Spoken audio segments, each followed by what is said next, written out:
Mon métier, c'est carrossier. Je fais tout de A à Z dans la carrosserie, c'est-à-dire aussi bien les petits chocs que les gros chocs. C'est-à-dire on va du simple démontage du rétroviseur à changer une aile arrière au passage au marbre en haute technicité, quoi. J'ai fait 4 ans d'études en lycée professionnel, donc j'ai commencé à faire 2 ans en peinture automobile et ensuite je me suis dirigé vers la carrosserie. J'ai eu mon CAP, ensuite j'ai eu mon BEP de carrossier. J'ai commencé à travailler en peinture et puis je me suis dirigé vraiment dans la carrosserie à 100%, quoi. Et c'est là que j'ai pu évoluer, on va dire, dans mon métier de carrossier. Ce qui m'intéresse moi, c'est la diversité, on va dire, dans le métier même. C'est-à-dire que c'est jamais pareil quand on travaille sur un choc ou un autre. C'est toujours différent. On aborde toujours, on va dire, le problème différemment d'un choc ou un autre. Donc on va dire qu'on ne se lasse pas, on se lasse moins.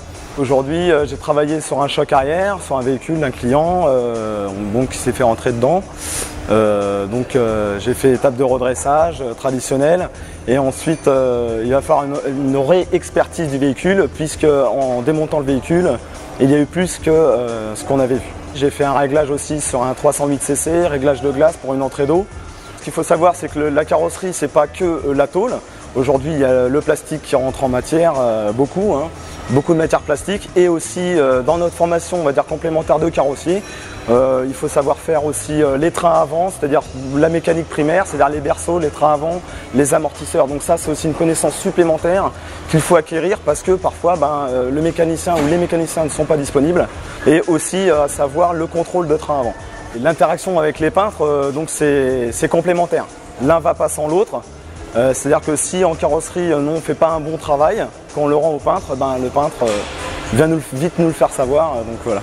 Je suis passé, on va dire, adjoint de chef d'équipe, c'est-à-dire qu'en fait je m'occupe aussi du personnel qu'il y a dans l'atelier, je regarde les véhicules qui sortent, ce qu'il y a à venir. Quand il y a des problèmes qu'ils n'arrivent pas à régler, je suis là justement pour les aider, les épauler, pour éviter de surcharger le travail du chef d'équipe, la charge administrative du chef d'équipe.